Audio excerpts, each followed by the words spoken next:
नमस्कार. सचिन, सत्यवान, सांगवेजी, शावराज,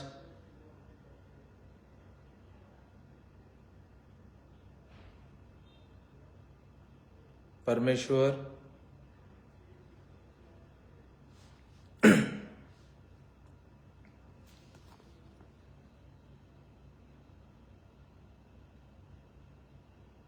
कृष्णा, विशाल, अभिजीत, महादेव, शुभम,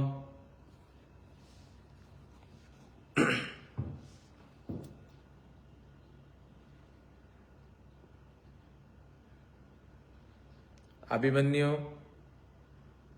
अर्जुन, नागनाथराव नमस्कार, सुमित नमस्कार, संतोषजी नमस्कार, कृष्णा, सचिन, आता राहुल नमस्कार. बरेच जण जोडले चाललेत. आपण 1-2 मिनिटात चालू करू. आपण सुनील, बळवंतजी नमस्कार, तिवारी, कदीर भाई नमस्कार, दत्ता,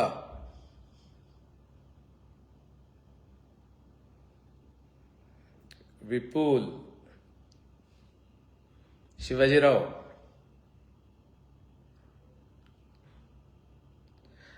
तानाजीराव नमस्कार. बरेच जण आता आपल्याला जोडले गेलेत. बऱ्याच दिवसानंतर मी आज आपल्या सर्वांच्या समोर लाईव्ह मध्ये येत आहे. सर्वात पहिलं हर हर महादेव, हर हर महादेव, हर हर महादेव. श्रावण महिन्याच्या या पवित्र महिन्यामध्ये आपल्या सर्वांची लाईव्हच्या माध्यमातून भेट होत आहे. विषय देखील अत्यंत मनाला एक प्रेरणा देणारा, एक आपल्या सर्वांना समाधान देणारा असा विषय आहे. मला एक प्रसंग आठवतोय.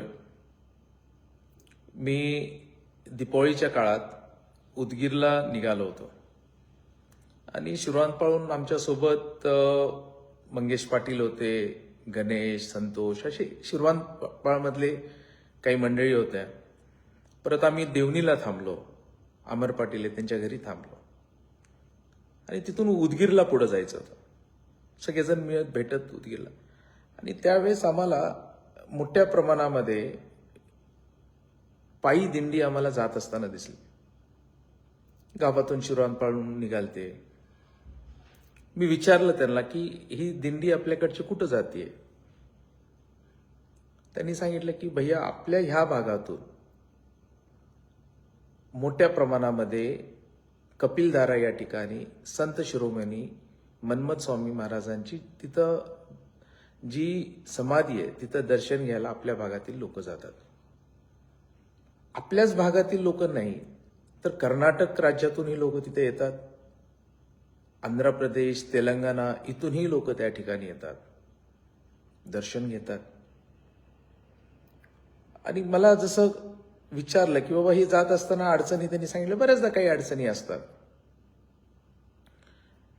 आपला मतदारसंघ लातूर जिल्हा हा जो आहे हा कर्नाटकच्या बॉर्डरला आहे. मग जे मंडळी कर्नाटक, आंध्र प्रदेश, तेलंगणातून येतात, चलत येतात, ही पायी दिंडी असते. मग ह्या दिंडीच्या माध्यमातून बरेच लोक बसवकल्याणहून येतात. सहज एक मनाला कल्पना आली की जसं आपल्या सरकारने देवेंद्रजींच्या काळामध्ये आणि खरं तर माननीय नितीन गडकरी साहेबांनी मोठ्या प्रमाणात पुढाकार घेतला. जी आळंदी ते पंढरपूर जाणारी जी दिंडी असते तिथं जो पालखी मार्ग जसा तयार केलेला आहे, त्याच धर्तीवर एक मनामध्ये एक कल्पना आली की जर आपण बसव कल्याण ते कुंतलगिरी असे जर एक दिंडी मार्ग त्याच धर्तीवर जर आपल्याला एक करता आला तर एक चांगला ह्या भागातील जे भक्त मंडळी आहेत, कारण बसव कल्याण हे महात्मा बसवेश्वरांची भूमी. म्हणजे 12व्या शतकामध्ये महात्मा बसवेश्वरांनी जे खऱ्या अर्थाने जे आज आपण पार्लमेंट बघतो, त्या काळामध्ये 12व्या शतकामध्ये पार्लमेंटची स्थापना, म्हणजे ज्याला अनुभव मंडप म्हणतात, त्याची स्थापना 12व्या शतकामध्ये महात्मा बसवेश्वरांनी केली होती. म्हणजे खऱ्या अर्थाने समानतेचं एक प्रतीक, समानतेचे ज्यांनी समानता राहायला पाहिजे समाजामध्ये, त्याचे जनक म्हणायला जरी हरकत नाहीत, ते महात्मा बसवेश्वर. हे स्थान म्हणजे बसव कल्याण. आणि त्याच्या 400 वर्षानंतर म्हणजे 16व्या शतकामध्ये संत शिरोमणी मन्मथ स्वामी महाराजांनी तोच विचार पुढे घेऊन त्या ठिकाणी चालले. आणि परत त्याच्या 400 वर्षानंतर अहमदपूरचे आपले शिवलिंग शिवाचार्य महाराजांनी तोच विचार पुढे घेऊन आपल्या समोर. मग हे संत शिरोमणी मन्मथ स्वामी हे संत मंडळी. आणि ह्या भागामध्ये मोठ्या प्रमाणामध्ये वीरशैव समाज येतो, जो की लिंगायत समाज म्हणतात. मराठवाड्यामध्ये आहेत, कर्नाटक राज्य, तेलंगणा. या सर्वांना जसं पालखी मार्ग आहे तसा हा जो पायी दिंडीचा जो मार्ग आहे हा निर्माण व्हायला पाहिजे. हा रस्ता 4 पदरी व्हायला पाहिजे, कल्पना मनात आली. आणि त्याच्यातून तो एक प्रयत्न चालू केला, छोटासा प्रयत्न सर्वांच्या सहकार्यातून चालू केला. गडकरी साहेबांच्या समोर हा विषय मी मांडला की साहेब असं जर झालं तर. त्यांनी म्हटले की राष्ट्रीय महामार्ग असेल तर आपल्याला करायला सोपं जात आहे. मग आता मागणी फक्त मी एका विधानसभेचा आमदार आहे, पण आपल्या काळामध्ये एखादी गोष्ट जी भविष्यातल्या पिढ्याना पिढ्या ती गोष्ट उभा टाकते, ती गोष्ट उभा राहायला पाहिजे, त्याच्यासाठी आपण प्रयत्न करायला पाहिजे. आणि हा मार्ग सहज बसत असताना आम्ही चर्चा केली की बसव कल्याण ते कुंतलगिरी हा जो मार्ग जर महात्मा बसवेश्वर कॉरिडॉर म्हणून जर आपण तयार केला, 4 पदरी रस्ता केला, पायी चालणाऱ्या मंडळींसाठी, भक्तांसाठी एक मार्ग तयार केला, तर एक चांगला उपक्रम आपल्या भागामध्ये एक तर दळणवळणची व्यवस्था होईल आणि दोन्ही ह्या देवस्थानांना जे भक्त मंडळी जातात त्यांच्यासाठी देखील सोय होईल. आणि ही परंपरा जी समानतेची परंपरा महात्मा बसवेश्वरांनी दिली, याची माहिती येणाऱ्या पिढींपर्यंत एक देवस्थानाच्या माध्यमातून आज तिथं बसव कल्याणला जवळपास सर्वात मोठं म्हणजे अनुभव मंडप तयार होत आहे, हे देखील पाहायला जातील. जीवन समाधी असलेली कुंतलगिरीला संत शिरोमणी मन्मथ स्वामी ते देखील पाहायला जातील. आणि ह्या दोन्हींचा एक माध्यम म्हणून गडकरी साहेबांकडे विषय मांडला. गडकरी साहेबांनी सांगितलं की त्या भागातील सगळ्या मंडळींचा तसा प्रतिसाद असेल, सर्वांनी एकत्रित मागणी केली. मग एकाने मागून तरी जमणार आहे का? मग त्याचं आपण ठरवलं की ही व्यापक मागणी बनवायला पाहिजे. मी सर्वात पहिलं राज्याचे मुख्यमंत्री माननीय देवेंद्र फडणवीस साहेबांची भेट घेतली. गडकरी साहेबांनी ज्यावेळेस सांगितलं की व्यापक मागणी राहायला पाहिजे, तर हे मोठा उपक्रम आपल्याला त्या ठिकाणी करता येतो. आणि त्यातून माननीय देवेंद्र फडणवीस साहेबांची भेट घेतली, त्यांच्या समोर ही कल्पना मांडली, त्यांनी देखील त्याला प्रतिसाद दिला. आणि महाराष्ट्र सरकार म्हणून त्यांनी त्यांच्या वतीने सरकारने या महात्मा बसवेश्वर कॉरिडॉरसाठी की हा रस्ता त्या ठिकाणी व्हायला पाहिजे असं देखील पत्र माननीय देवेंद्र फडणवीस साहेबांनी आपल्याला दिलं. मी ज्या पक्षाचा पदाधिकारी आहे, मी माझ्या पक्षाच्या अध्यक्षांकडे गेलो. माननीय त्यावेळेस सुरुवातीला अध्यक्ष चंद्रशेखर बावनकुळे साहेब होते, मी त्यांच्याकडे गेलो. त्यांना ही कल्पना मांडली, त्यांनी मला पत्र दिलं. त्यांनी देखील सांगितलं की भारतीय जनता पार्टीची मागणी आहे की महात्मा बसवेश्वर कॉरिडॉर बनायला पाहिजे, असं पत्र त्यांनी दिलं. मग त्याच्यानंतर अर्धा रस्ता हा महाराष्ट्रातला आहे, तर अर्धा रस्ता हा कर्नाटक राज्यातला आहे. मी कर्नाटक राज्यातले जे आमचे बिदरचे जे आमदार आहेत, बसव कल्याणचे आमदार आहेत शरणू सलगर साहेब, यांची भेट घेतली. त्याच्यानंतर बिदरचे आमदार आहेत डॉक्टर शैलेंद्रजी, त्यांची भेट घेतली. हुमनाबादचे आमदार आहेत सिद्धू पाटील, यांची भेट घेतली. आणि प्रभू चव्हाण यांची भेट आम्ही सर्वांनी एकत्रित ठरवलं. मी त्यांना विनंती केली की मी तुमच्या राज्यांच्या अध्यक्षांना भेटायला येतो. बेंगलोरला गेलो. राज्याचे अध्यक्ष त्या दिवशी काही कारणास्तव पोहोचू शकले नाही. एक दिवस थांबलो, वेटिंगमध्ये थांबलो, काही फरक नाही. दिवसभर थांबलं. त्यांनी म्हटले आम्ही पत्र पाठवून देतो, तुम्हाला थांबायची गरज नाही. पण मी एक दिवस त्यांच्याकडे तिथं पूर्ण वेळ थांबून त्यांच्याकडनं पत्र घेतलं. मग आपल्या राज्याचं, महाराष्ट्र राज्याचं पत्र झालं, पाठिंबा झाला, कर्नाटक राज्याचा पाठिंबा झाला. दोन्ही राज्यांच्या अध्यक्षांच्या पाठिंब्याचं पत्र हे घेऊन मी परत दिल्लीला माननीय गडकरी साहेबांची वेळ घेतली.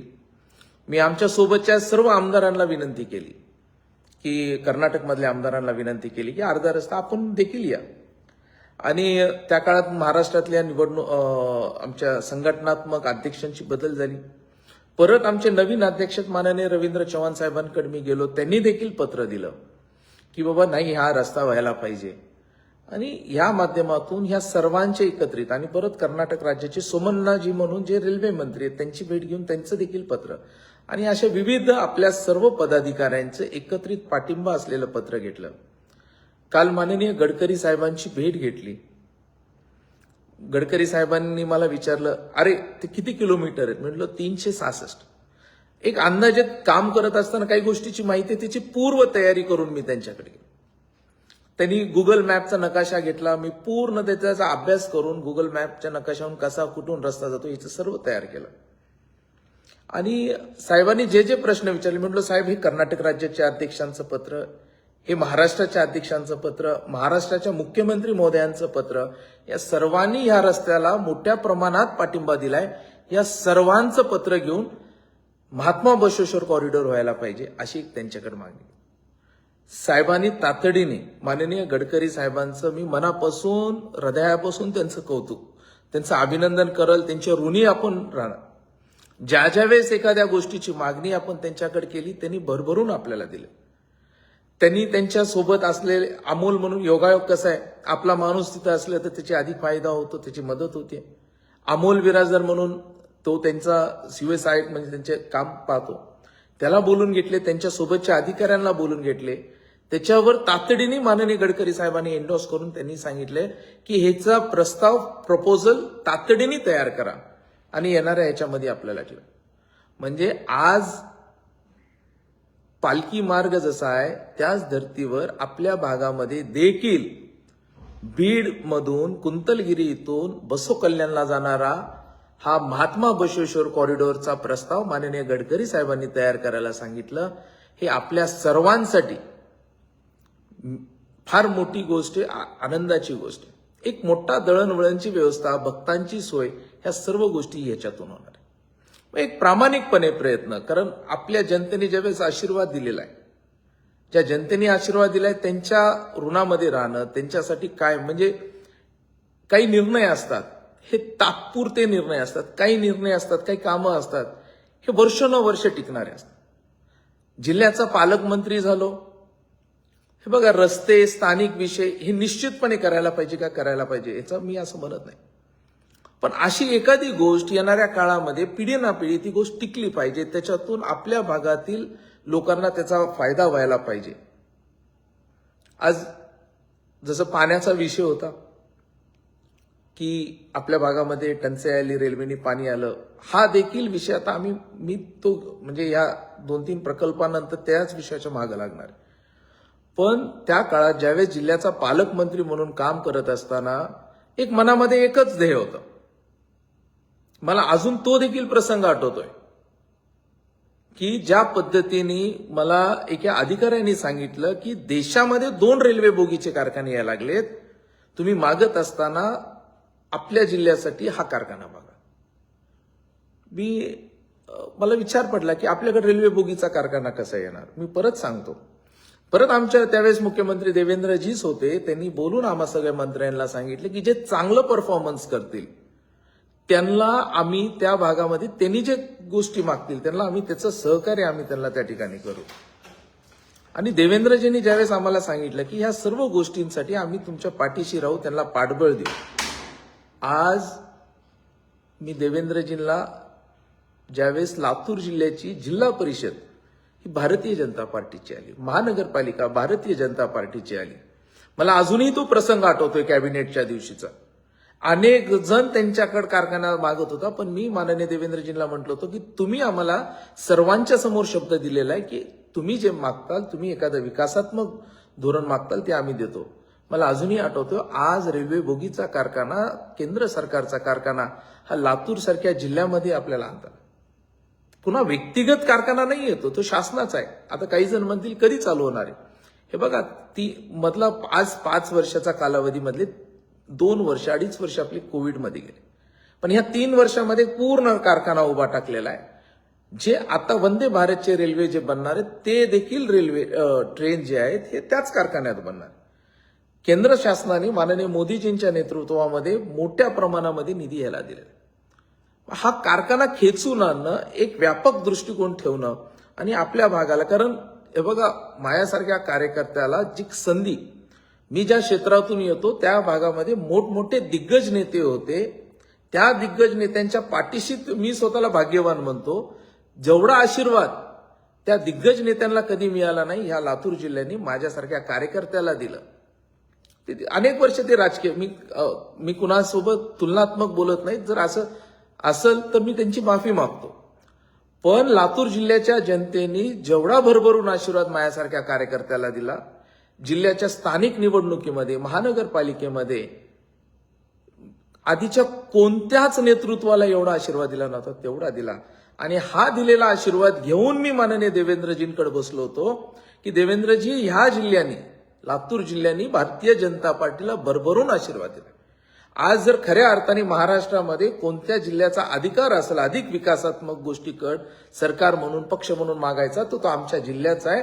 हा रेल्वे बोगीचा कारखाना, त्या कॅबिनेट बैठकीमध्ये विदर्भातले देखील मंत्री होते, त्यांनी हा कारखाना त्यांच्याकडे व्हावा असं सर्वजण त्यांच्याकडे मागत असताना मी त्यांना म्हटलो, भाऊ, दिलेला शब्द आहे, तुम्ही आमच्याकडे द्यायला पाहिजे. आज हा रेल्वे बोगीचा कारखाना आज आपण लातूर जिल्ह्यामध्ये करू शकतो. या गोष्टीचा मला निश्चितपणे आनंद आहे आणि निश्चितपणे या गोष्टी कधी मनातून जाणार नाहीत. असं आहे विकासात्मक. आज जी गोष्ट एक कार्यकर्ता म्हणून बघत असताना, आज आपण लातूर जिल्ह्याचा जो पाण्याचा हा महत्वाचा, हे बघा, सगळ्याच गोष्टी बोलायच्या असतात असं नाही. मला बरेच जण म्हटले की भैया तुम्ही काय करतात, काय चाललंय. मी म्हटलो, मेहनत करावं लागेल, जावं लागेल. जे केंद्रातला विकास आहे तो खाली कसा आणता येईल. आज केंद्रातून जर एक मोठा कॉरिडॉर रस्ता, हजारो कोटीचा रस्ता, जर हा काय एका ह्याच्यात नाहीये, पुढच्या पिढी ना पिढी टिकणारा हा रस्ता आज आपल्या भागामध्ये होतोय, ह्या गोष्टी करू शकणं हे देखील आपलं जबाबदारी आहे, लोकप्रतिनिधीची जबाबदारी आहे. आणि मला वाटतं की ह्याच्यामध्ये सर्वांचं सहकार्य घेऊन, एकत्रित ठेवून, आणि ह्याचं सर्व श्रेय जर कोणाला, मी परत आवर्जून सांगतो, ह्याचं श्रेय जर कोणाला जातं, ज्या लातूरने आपल्या सारख्यांना भरभरून आशीर्वाद दिला, परत या भागामध्ये काम करण्याची संधी दिली, ते श्रेय पूर्ण लातूर जिल्ह्याच्या जनतेला जातं. आपण दिलेला आशीर्वाद एक फुल नाही, फुलाच्या पाकळीतून आपल्या सर्वांची सेवा करण्याची संधी मला मिळते, ही माझ्यासाठी अभिमानाची गोष्ट आहे. हा एकच रस्ता, महात्मा बसवेश्वर कॉरिडॉर, ह्याच्यावर आम्ही थांबणार आहे असं नाहीये. सुरुवात आहे, 6 महिने झालेत आमचं सरकार येऊन. निश्चित ह्याच्यामध्ये एक व्यापक दृष्टिकोन असलेला प्रकल्प आपण चालू करू शकतोय. त्याचं फाउंडेशन काल माननीय गडकरी साहेबांच्या शब्दातून त्या ठिकाणी झालं. त्याची सुरुवात त्या ठिकाणी त्यांच्या माध्यमातून झाली. ते निश्चितपणे आपल्याला आनंदाची बाब आहे. लातूरच्या जनतेसाठी ही आनंदाची बाब आहे. अशीच सेवा आपल्या सर्वांची मी कायम करत राहील. आपण सर्वजण आमच्या पाठीशी, आपलं पाठबळ आजपर्यंत आमच्या पाठीशी राहिलेले, भविष्यात देखील हेच पाठबळ आमच्या पाठीशी असावं, ही विनंती मी आपल्या सर्वांना करतो. थोड्याच वेळामध्ये खूप जण जोडले गेलेत. मी त्यासाठी आपल्या सर्वांचे देखील आभार या ठिकाणी मानतो.